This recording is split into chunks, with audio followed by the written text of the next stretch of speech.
hear me now? Can you hear me now? All right, there we go. All right, this is my first time talking into a mic, so I'm gonna do the best that I can. No, talk to us. Yeah, really this close, huh?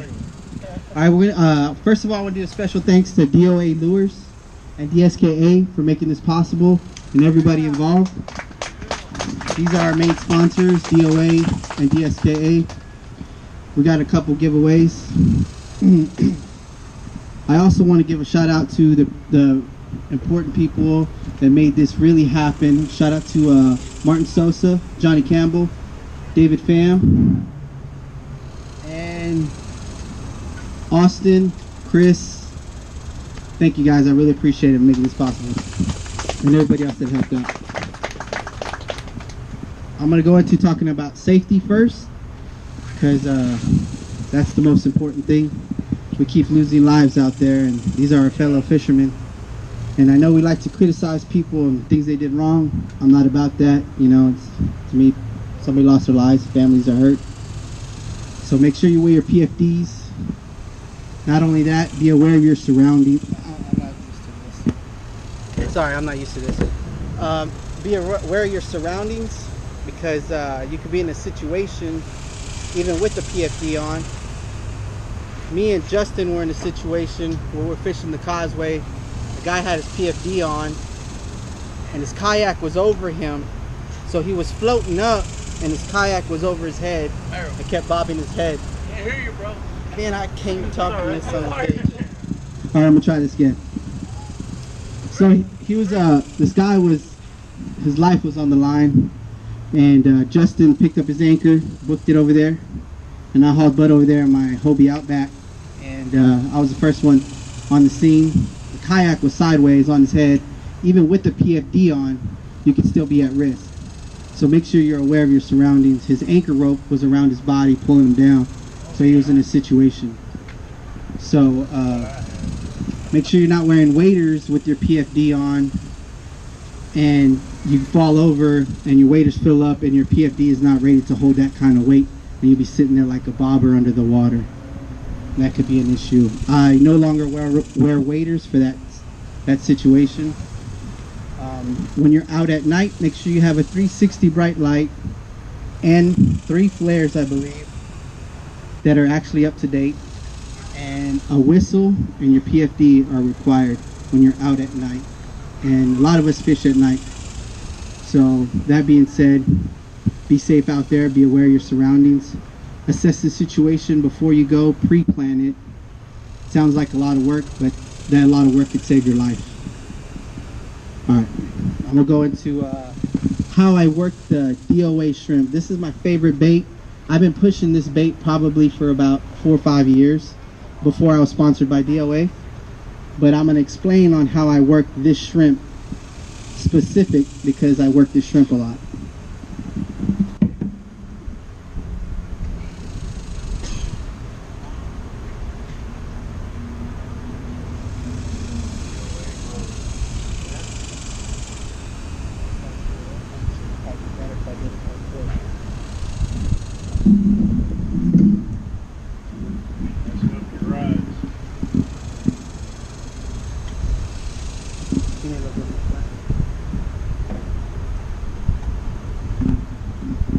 The deal with this bait is the way it falls. Now a lot of people, when they're jerking their baits, they're jerking the shrimp like this constantly, and that's not how you work this. Well, I wouldn't work that shrimp that way. How I would work this shrimp, imagine current coming through, and look how it falls. Falls differently, right, with your line. It falls slower. So when I'm working this bait on a medium, flow, what I want to do is when I throw it out, I'll do a couple pops like it's franticking, like a fleeing bait, but then I let it drop. And usually when I'm letting it drop, and you think you let it drop long enough, let it drop for 2 or 3 more seconds. And where's this gentleman at that we were out fishing Sea Isle? William, where you at? William, what was the difference in the bait when you were throwing it? I guess I wasn't pausing enough and letting it sink. I was reeling it too quickly. Exactly. He was reeling it in too quickly. Now, I do like to reel it in quickly when there's an aggressive bite. I will reel it in at a steady rate, like I'm trying to swim by the light. But on a more difficult bite pattern, I like to let that bait drop. And usually when you're letting it drop, it makes the shrimp look like it's injured and it's falling. And I'll do a couple of small pops like this on when the bite is not aggressive, versus when it is aggressive, I'll do a quicker jerk on it and do a steady retrieval, causing it to go like this, like that. You know, with the if we had a bigger tank, you could see the difference, but that's usually how I work that DOA shrimp. Anybody have any questions about the DOA shrimp? How do you choose the colors you're going to use for the game? If I'm fishing the daytime, I probably, if there's overhead, like if there's a lot of clouds, I probably go with the more like plain colors, natural colors. But if there's sunlight coming down, I want the flashier colors, like your flake in those baits, like your red flakes, your you know, any metallic flake in those shrimps.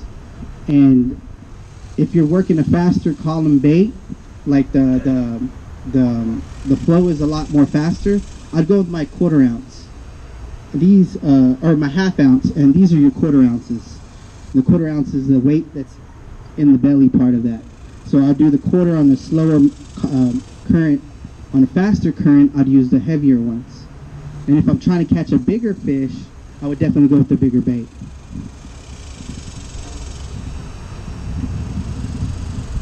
Anybody have any night questions? Light questions? Fishing green, fishing submerged light. How do you fish submerged light? Fishing submerged lights. Wow, that's a broad question. But that's a good question. Thank you, Mark. If I'm fishing, first of all, that brings up a really good point. I wanted to go into topic about this. We have to respect the people that are putting these green lights in the water, because they're spending thousands of dollars putting money into the water. Now, I'm learning over time, these people are getting upset because more people are fishing these lights with, I wouldn't say that less concern. I just think it's a lack of knowledge. You know, people see those lights and then they fish them. Sometimes they're throwing those baits onto their property. I heard a sad story about a guy named Terry. He had to put 2 dogs down because they swallowed baits that went on his yard. He even has a sign up there that says, "Call him if you throw a bait in his yard." So this guy's kind enough to put lights in the water for anybody to fish, but you know, sometimes accidents happen. So if I was fishing an overhead light or a green light, I would never throw my bait over the middle of that light. Sometimes we believe that the more action is on top of the middle of that light, but you cause a problem is if you hook onto that light, there's a possibility of you blowing out a bulb or killing that light. So there goes $1,000 down the drain, or a $400 or $500 bulb that they have to replace on that light that people fish at night. So if I was to fish that light, I'd fish the outer sides of that light, which I believe the bigger fish wait on the outer side is that light. So in that case, if I see a green light, I'm going to cast it way past that green light. I'm talking about as far as I can past that green light. And then I'll bring it in through the light, but on the outside of that light. If I'm fishing a white light that's coming over somebody's patio, I never throw it directly at the light. I'm fishing, I guess you could say, perpendicular to that light, and I'm fishing through that light. That way I won't cause an issue with my bait being hung up on their lights or whatnot. But the most action I have is before it hits that light or after that light. Sometimes the fish are waiting for it to ambush the bait. Yes, go ahead. So we have a question from Stephen Molina. Stephen Molina would like to know, do you work a bigger DOA the same as you do a smaller DOA? It depends on the current. And what I mean by that, if there's a fast incoming tide, I like to throw, I don't pay attention to the wind. I adjust my drag on my bait caster to the wind. So I like to personally throw it up current and bring my bait with the current through the light. So, you know, if it's an outgoing tide, you know, I switch my kayak the other way around and throw it with the current. But the heavier bait sinks faster. So if it's a slower moving tide, I kind of keep it off the bottom more, if that answers your question. The lighter bait, I kind of don't work that much. I just let it glide with the bait and do small knots. versus the heavier bait, I can do a bigger knot with the current. Is that it? Is it good? If what I'm saying sounds crazy, let me know. Hopefully I can explain it a little bit better. You tie your bait straight to the line, you use a clip, and do you have preference between mono, fluoro, and braid? That's a good question. If I had the luxury to switch my leader line, I would do a mono with trout because it stretches, and trout has a real sensitive mouth. I mean, we do get lucky every now and then, and we set the hook in the harder part of the trout's mouth, and we can muscle them in. But most of the times I fish, it's usually on the softer part of their lips. So I'd use the mono for trout, and I'd use fluorocarbon for the redfish. But that's not to say that a redfish gill plate won't cut that line.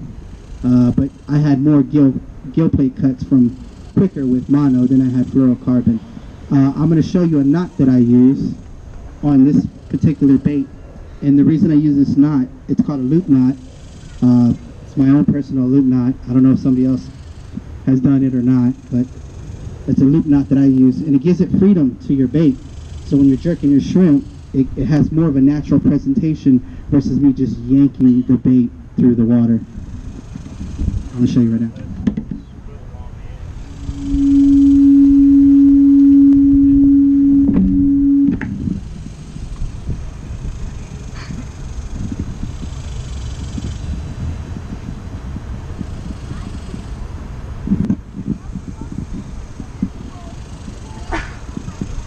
Alright, this is gonna be the eye of my hook.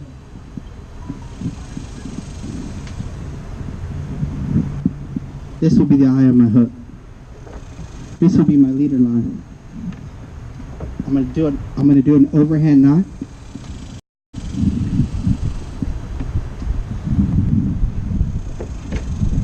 I'm gonna stick it through the eye.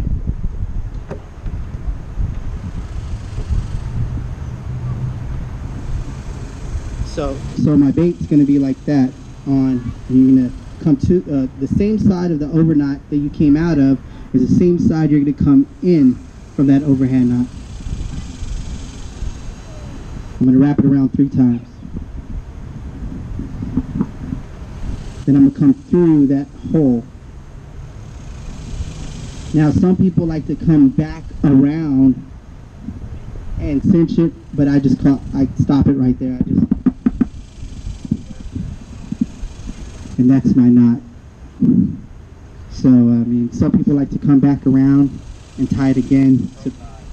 But I've caught 4 bull reds with this knot and never broke the knot. So, and another, I don't use any clips at all. I actually I use straight. The leader's short here because I was fishing earlier and didn't change my line. So, you know, you have a longer leader than that. And I was fishing for reds, that's why there's fluorocarbon. But I don't use any swivels, and I'll show you the knot that I use. Merriel, do you use an improved clinch to tie into your bait, or do you use a loop type knot? So my bait is the knot that I just showed you, and that's called a loop knot. But I don't think there's a name for it. I kind of do my own thing. I don't know if there's a name for it or not.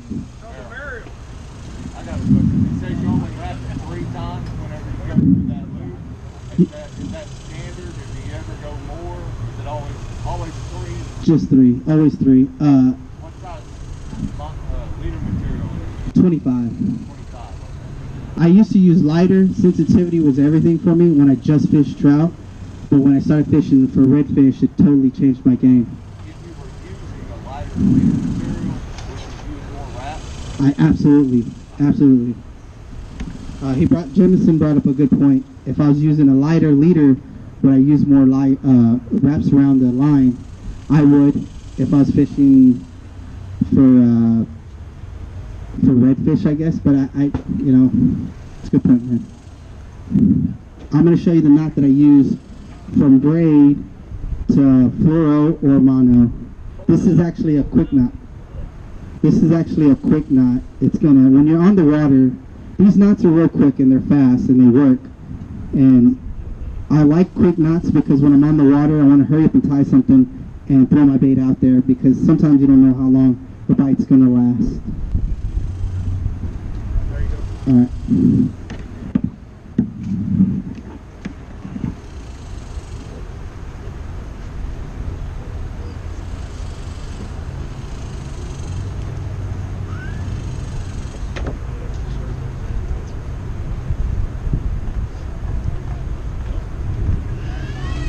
Hey guys, real quick, if y'all are getting kind of hot, you brought us some of these water from right there. Keep it nice and cool. Yes, and we'd also give special thanks for FTU for letting us use their area to do the seminar. And they're handing out free wet towels to cool down if you're hot.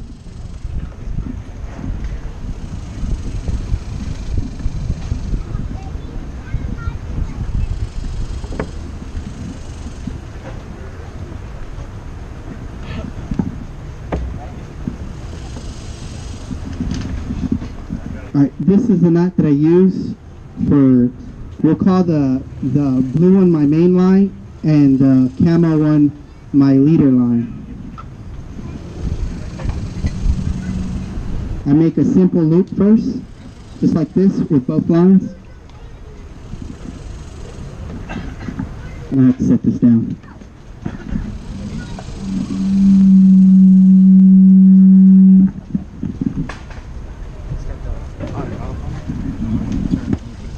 Okay. Okay. It's just on and off.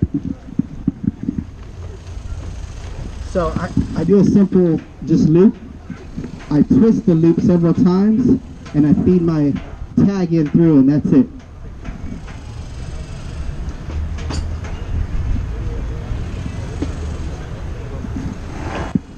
And that's what I use, just like that. That knot is the same knot as this knot. The same knot I also fought those 4 bulls in and landed them, so that's a pretty tight knot. I know people like to sit there and do the polymer or the uni or the single uni. That's too much time for me, especially when I'm on the water. Simple knot, it works. Cast it out. What size is your main line? Yeah, what's that heaviest line you use? If I'm fishing a lot of seaweed and grass, I would go with 40. Some people say that's too much, but man, that 40-pound is a lot more confidence when you're pulling in a bull with a lot of seaweed and grass. And I've been in situations where 30's been snapped easy. So if I'm not fishing a lot of seaweed and grass and stuff, I stick to 30. And I use 30 a lot more now because when I had the thinner line, even though the sensitivity is there, that thinner line digs into your braid. And it digs into, you have a spin caster or a bait caster, that thinner line will keep digging and digging into your braid. And I don't have time to mess with that stuff or fish it out. So I just went to thicker diameter, and that fixed the issue. So you only use braid then as the main line? Yes, sir. I only use braid. Have I snap braid? Yes, I snap it all the time. But that's just because I might be a little bit aggressive on the fish. Hey, can you explain the direction you're facing in your kayak, current and hook setting? That's a good question. That's a dang good question. Justin asked a really good question. Positioning is everything when you're in your kayak, especially when you're fishing currents and whatnot. You got to learn your habits of using your anchor. If you use an anchor, or unless you got a Hobie, you can use your pedal drive. But any case that you want to be in a position where when you're casting, you're presenting your bait at the same presentation as the point of your kayak. That way when you're setting the hook, you have more leverage leaning back on your kayak versus leaning on the side of your kayak, which just causes an issue. So you always want to be, wherever you want to present your bait, you want the point of your bow to be where you're going to cast your bait. And when you're presenting your bait, I like throwing my bait up current wherever I'm at. That's the only way I mainly fish, is I throw it up current and I bring it towards me with the current. Not to say you can't catch fish the other way, I'm pretty sure you can, but to me it produces more strikes, and the name of the game is to catch the fish, and you want more strikes, the more possibilities you can to set the hook. and bring in that fish. Did I answer your question? Yeah. Yeah. Oh, the hook setting. Like, how is hook setting with single, like, compared to some other lures people throw? How is hook setting? Is it any different with that big single hook on the DOA? Like, do you have to do it a different way, or like, what do you recommend? When I set the hook on a single hook versus several treble hooks on a topwater or something like that, you don't have the luxury of having 6 hooks in the face of a fish, right? You have a single hook, so you want to keep your rod tip up higher. That way, when you're keeping your rod tip up higher, the angle of the hook is coming upwards, and you're using the hook part of your hook to bring in the fish. The moment you let that hook down, you might produce a gap in your fish's mouth, and the bait will come out. I'm going to show you, probably not in the water, but how I would work a DOA in a steady calm of water. I'm going to cast right now, probably there, and I'm going to show you my hand movements. It comes natural to me for a while because I've been doing it for a while, and different presentations I would use. And I'll do that over here.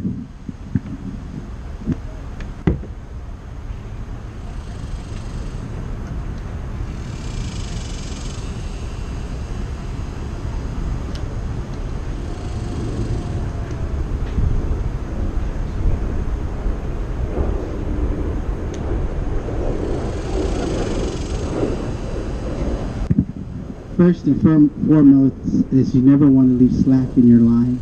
You always want to keep that slack out, whether it's up here or down here. Because it might be the smallest bite that you get, and that smallest bite can be the perfect fish. It could be the fish that wins the tournament. So you always want to keep the slack out. So when I'm only popping this bait just like this. Thank you. This is El Perro. But when I'm working the bait, sometimes I'll bring it in slow like this. And that causes the bait just to dive just enough and come up like that. But if I'm working it and popping it, it's a shrimp-like bait, and it falls slower than most baits. It doesn't have a 1/4 ounce jig head on it or not. Even though it's a 1/4 ounce bait, it doesn't drop the same. So I'm just popping it just like this. Just like that slow. I would increase with more current, obviously, and sometimes I just let it fall. Any questions? Hey, Merriel, so you don't really pay attention to the pressure or none of that? No. I don't pay attention to pressure. I don't pay attention. Sometimes I pay attention to wind, direction, but I don't have a fish finder either. My fish finders are right here. Where do we get some of those? Okay, not the glasses, but no, I pay attention to the water. I've taught a lot of my friends and buddies that are here today as well is how to read the water, right? How to read structure underwater just by reading the top of the water and how deep it could be. And your fish finder is the bottom of your jig head or the bottom of your bait. It'll tell you, is it rough? Is it smooth? Is it hard? And that also is important by the sensitivity of your rod tip and the right reel. So medium light will be something you suggest? I suggest a medium light if I'm fishing for trout, yeah. If I'm fishing in heavier current, bigger reds, I'd go medium heavy. You ever use medium fat? Yes, I have, for trout. Not to say that it won't work on redfish, but that's what I use. Do you work the chicken boy the same way? No, the Chicken Boys actually has its presentation. Let me show you.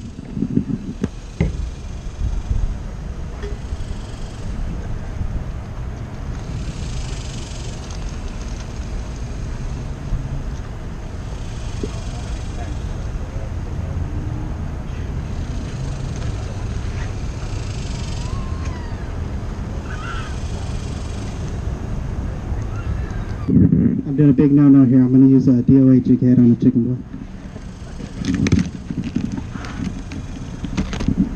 The good thing about these DOA jig heads is if you notice they're a shorter shank. What that means is I can put more presentations on the back of my lure, my bigger lure. A lot of people like using DOA shanks or jig heads for that specific reason. If I'm working like a grub, I would like a shorter shank, right? Give it more action on the backside. And the chicken boy is when I'm using it, is it has a lot of back tail action. I guess you can't see it because it has a lot of back tail. Anyways, so the action is on the back tail. I like to use it like a wounded mullet, and I'll jerk it. I'll jerk it with a slight angle first. That way it'll cause a jerk to go this way, and then I'll straighten out. And at that time, it's jerking back and forth by that time. And I like to fish this one lower on the columns for the bigger fish. I believe bigger fish hang out on the bottom in certain cases. But sometimes I'll pop it up and then let it drop, and the back tail moves. So your action is on the back end of that bait. And I use it like a wounded mullet, if that makes sense, when I'm jerking back and forth. So there's so many ways you can use this. I like to just pick up my rod and then drop it, you know, and it causes, like, they call it yo-yo or whatever, but you just pick it up and then let it drop. Pick it up and let it drop. My best way is to do is like a wounded mullet and just back and forth this way and this way. But make sure that your back action is your tail part. And the same thing with the paddle tail. And when I'm hooking up a bait, the DOA has this is a DOA paddle tail. This DOA, they usually have a thing that says DOA right here. You can't see it because it's a dark bait. But what I aim for is that O. So when I hook up my bait, this is how I hook it up.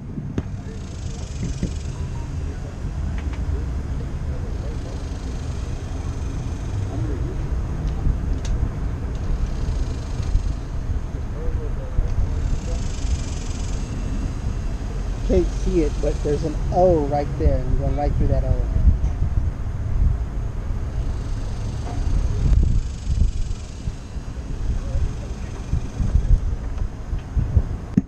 And that's how I hook up my bait, just like that.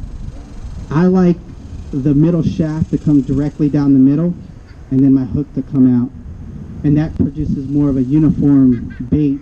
Versus some people like to come up off the top and have their hook exposed like that, which there's nothing wrong with that if that's the way you like working it. But I like working in more of a uniform bait. I know a lot of other people like to fish their paddle seals upside down. There's nothing wrong with that. Whatever you do to catch fish, keep doing that. I mean, you know, if my method don't work, I'm pretty sure you'll find one. But keep trying different things. Pop it, drop it, reel it in slow. And remember that there's two things you can learn from. Not getting a bite or getting a bite. Everything else in the between doesn't matter. And what I mean by that is you get a hit, like a nick here, a nick there, those don't count. What you want to count is when you actually get a bite and they stay on, or when you get no bite. And those paddles, you work the same way as a 6 foot, like a steady? No, I don't. The paddle tail, I work differently.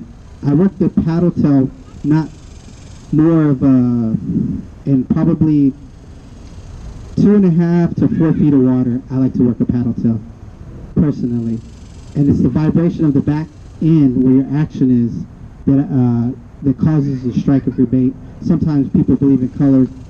You know, maybe color does matter. You know, I've been in situations where it mattered and it didn't matter. But your back, this is more of a different action than this one, believe it or not. This has a different, well, obviously you can tell the difference in the action in the back tail. But this one has more of a vibration that comes, a deep vibration that comes through the water column, and sometimes that'll alert the fish, whatever's around, and they'll hit the paddle tail. And I work a paddle tail just straight retrieval, and sometimes I'll do a couple pops in it. And versus this one, I'm working always like a wounded mullet. So.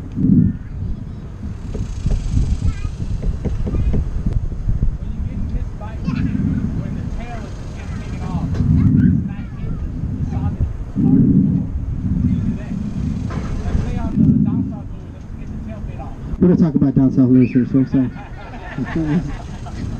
No, I'm just kidding. If they're biting off the back tail of it, that could be a lot of things.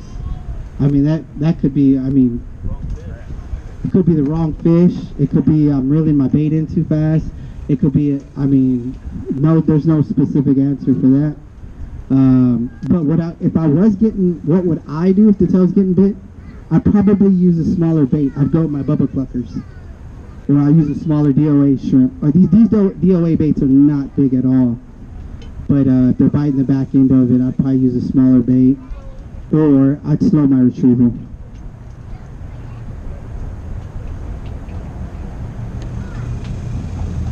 Any other questions? Go ahead. We have Daniel Hayes. He says, are you throwing top waters right now in the AM? Because I tried this morning and it was no good. If so, what are your go-tos? That's a good question. Actually, I was throwing top waters. I like it in the morning or night. Tonight's going to be a really good night because of the full moon. I like to throw either a straight black or a straight bone. Maybe a chrome in between. But those are my favorite colors, my go-to colors. Now difference, like a spook, junior, a skitterwall, all these different topwaters, they have a different knot to them. Sometimes they're a deeper knot, sometimes they're more of a smaller vibration, slower knot.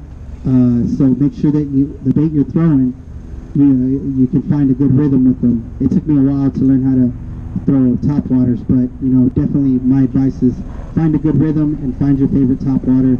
Those are my three favorite colors. I either work them fast, and I mean, I walk the dog most of the time. Sometimes I'll do a pause in between. Sometimes I get them when I'm just reeling them in after I'm done working it, and then they hit then. I mean, topwaters is just all show and it's fun. I mean, to watch a fish blow up on your bait on topwaters, definitely a good show. My go-to would be the bone, straight bone. That's my go-to. Spook Junior bone. At night, do the trout and the redfish are together in the same light? And how do you pull reds instead of trout? Do you have a way to do that? That's funny because he knows the answer to that and he asked the question anyways. Me and Victor have been in a situation where we were watching fish work, and I showed him how to pull out the right fish from a whole bunch of small fish. And when I see a lot of small fish in the on top of the fish, you gotta assess the light you're fishing first. So if I see a lot of the smaller fish feeding on top, but the ones I want are on the lower column, I'll probably use a chicken boy lure and throw it right below those fish, and I'll do a steady retrieval. And that's usually how I get my bigger fish out of the small fish. Bigger bait. Make a long story short. Brandon Klingerman says, how can I be a badass just like you? He gets lucky. I get lucky. That's it. That's it. I just get lucky. I'm just an ordinary fisherman, man. Combination of luck and skill. I get lucky. Any other questions? I'm going to hand the mic over to, I believe, either Johnny or Martin Sosa, and then it's going to end with a Yozuri and a 54 rep. And before I go, I'd like to give a special shout out to Night Predator Tournament for donating some free stuff. It's a night tournament. They do have a lot of safety required to make sure that your kayaks and you have a group with you or another person with you fishing your tournaments. So check them out, hit them up or add them on Facebook, and it's only $50 to get in and have a good time. You pretty much get that back with gifts or whatever, and it's a really good time. And check them out, fish the tournament. And the thing about fishing night is anybody can catch that fish that makes a difference. And some of the better anglers could have a bad day, and it happens. The place you get in last Yeah, I'm not answering that question. And you, How do you choose which to go with, spinning or bait casting? I don't use spinning. Very rarely I use spinning, and I know a lot of people make fun of that. But if I were to use a spinner, I think the spinner I haven't used it so long that it's actually got corrosion on it. But if I wouldn't not use it, if it was a windy day and I wanted to throw upwind, that'd be a perfect scenario to use a spin caster. But I've become so attuned with the bait caster that I thumb everything and I adjust the drags. But there's nothing wrong with using spin casters. I just don't use them. But if I was trying to spoon upwind, I wouldn't try to use that on the bait caster. I'd probably use a spin caster. If I was throwing live bait, I'd use a spin caster over a bait caster. Not that there's a big difference, just I'd rather throw a spin caster in those situations. And do you watch the tides, like you fish with the high tide and low tide, or? I definitely watch the tides.